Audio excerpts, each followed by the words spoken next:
think the biggest difficulty is getting awareness that this birdhouse now is much different than it was, say, 9-10 years ago. Our team is the most contemporary. They understand it, and I'm giving them the freedom to take things in a creative direction that they want to go with. You know, it's not like a dictatorship. It's not like these are the aesthetics. This is what we're doing. This is the lookbook of Birdhouse. It's like, what do you guys want to do? Let's make it happen. And I think they appreciate that. And I think that's why they stuck by us. The difficulty is getting that message out to the public, because in the public's eyes, Birdhouse, in a lot of ways is still that full school THPS graphics, and in their eyes, like, it's played out. And the distribution was probably the most difficult factor to get through, because we had some issues with distribution, and that didn't help our cause of showing people that we are a brand new team, brand new company, in a lot of ways, a new direction. When I took over Birdhouse a few years ago, that's what I really dove into, was being hands-on and making sure the riders are the priority, the skaters are the priority. And I feel like that's how we've turned the corner in terms of getting that recognition and getting that sense of respect.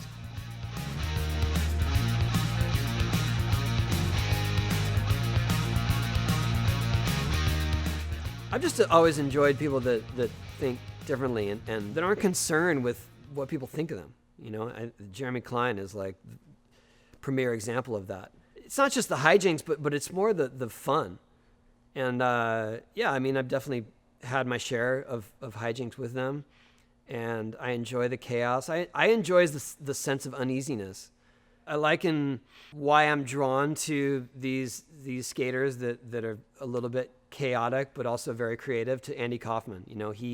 He was doing things in a very avant-garde way, making people uncomfortable, but truly in the name of comedy. As destructive or as chaotic as you might think it is, there's a very creative element to all that. The same way that Jackass is. Jackass is not just dudes trying to go kill themselves for the sake of comedy. There is a nuanced artistic direction to all that stuff. And that's what I like about it. And so I definitely have surrounded myself with that type of creativity. And sometimes it seems absurdly chaotic and maybe sort of destructive, but it's all in the name of getting good footage.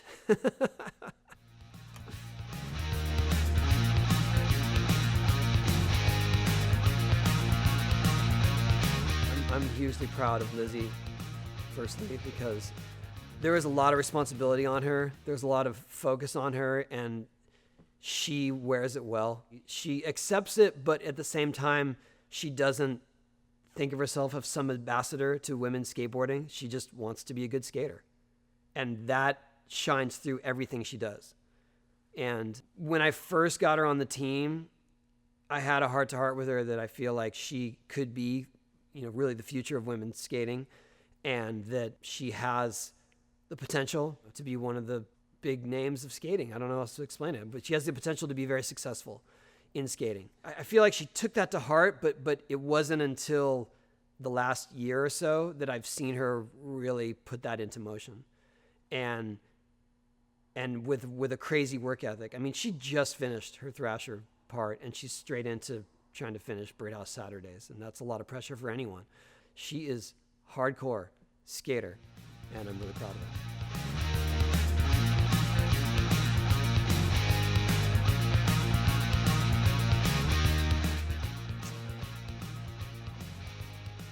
Dang.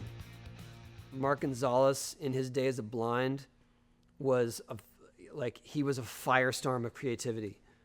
The stuff he was doing back then, especially in the street, was untapped. And it was at a time when it had very little recognition, but it caused huge waves of evolution of skating, whether he knew it or not. And he wasn't trying to create some movement.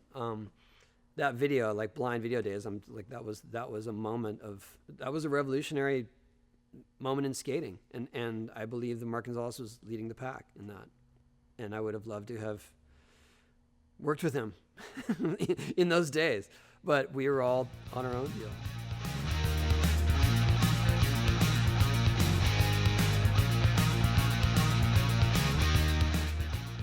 I think that when Riley got on Baker, that was the moment when people stopped recognizing him as just my son that skates, but as a serious force in skating and someone that deserves recognition in their own right. And I think that was the moment when people would start asking me, like, what's up with Riley? And it's like, he rips. I've been telling you he rips. But now, now you recognize that on your own. And still to this day, I mean, a lot of times I'll be out in public in the wild and it's like, hey, Tony Hawk, Riley. Like, that's it. It's more like they recognize me because I'm his dad, which is awesome.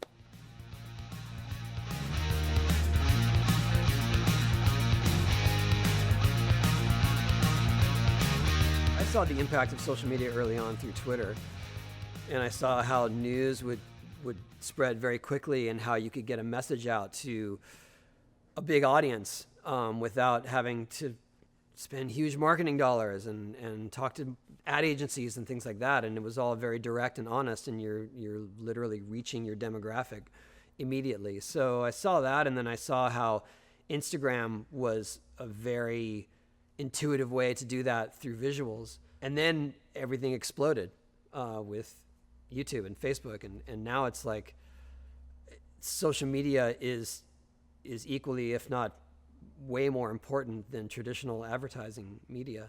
And this generation, the attention span is very short, and things are uncool in a heartbeat. Things are forgotten within a week.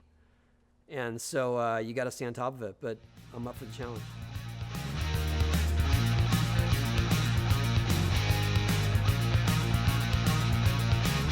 I think there are elements of how media used to work that were way more fun and effective, in terms of you're waiting for that next magazine to come out to see what the new tricks are, or you're waiting for that next team video to see all the craziness. And now it's so splintered with social media, with video the irony of video parts is like, it's a part of what? It's not a part of anything. It's someone's video. It's just individual. That harks back to it because it's part of a team video. And so in a sense, I missed that, and that's why I wanted to do this Saturday's video. I wanted to make it a team video. And yeah, maybe that model is old school now. Maybe that's passé in a lot of ways, but I feel like I owed it to my team to make something more cohesive like that represents all of us working together. And yeah, that video will be eventually broken up into parts, and then you're allowed to call them parts. But until then, we're doing a team video.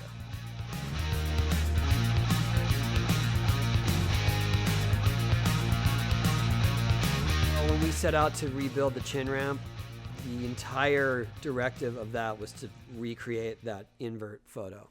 I mean, that was pretty much it, and that would have been mission accomplished. In fact, at one point, we were just going to build a spine for that photo. And then as it evolved, Woodward picked up the ball, and they decided to fund the whole ramp and have it be there from now on. And then I got all the original Bones Brigade to agree to come up there for a couple days and skate it. And even then I was a little hesitant because I was like, I don't want them to think that we expect a video part or like an animal chin, reunion segment or anything like that. But as we started skating, we really got into it, and we didn't quit for hours. And it turned into a session way beyond my wildest dreams. That was surreal.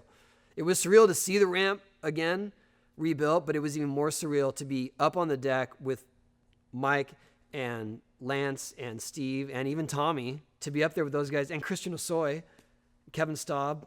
I mean, that was absurd that we're all still skating 30 years later. We're still skating, and we're still pushing it as far as I'm concerned. And we were recreating some of the lines and some of the tricks. And if you had told me that 30 years ago, I would doubt we'd all still be alive, let alone still skating.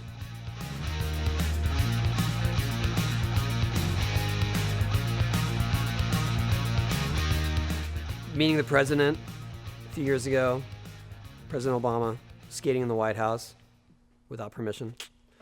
That was a big deal. I know that's not non-skating, but I never thought I'd get to meet a president because I'm a skater. Being featured on The Simpsons because it is such a touchstone of pop culture And being a featured guest on it was beyond a dream come true. I mean, I was a Simpsons fan since it was like a short on Tracy Ullman's show. So that was a huge deal for me.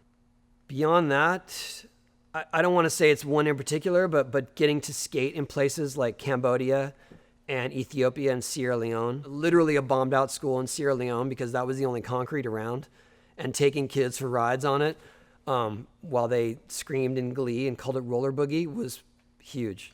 I mean, I never thought I'd get to skate in a place like that, and I get to share this enjoyment with kids that are in such challenged situations.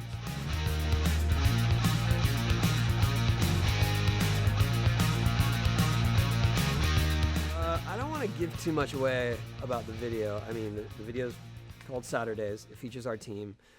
I can tell you that Jaws has stuff that no one will believe, even though they expect great things from him. He's still going to deliver and surprise, and every time we go somewhere, he gets a trick. I think that Clive and Sean are going to have some breakout parts for sure. And yes, I will have a full video part. In fact, right when we're done shooting this, I'm going up there and trying a trick.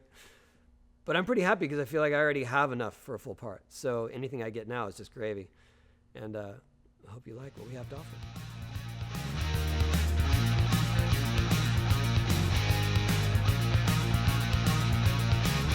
Where do I go from here? I mean, I'm just enjoying the ride. I don't have any master plan of what my career will look like in the next 10 years. For sure, I would like to still remain in the industry.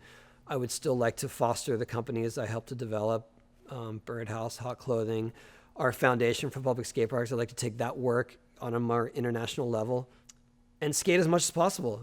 I don't know what the future holds in terms of what I'm capable of at my age. And I don't want to keep risking my life, so to speak, but I want to still be able to cruise and have fun. People say, like, when are you going to quit? I don't think I'll ever quit. I just may not be doing it on camera for the rest of my life. If you want to find me, I'll probably be somewhere near this ramp or in my backyard skating with the kids. That's what the future holds.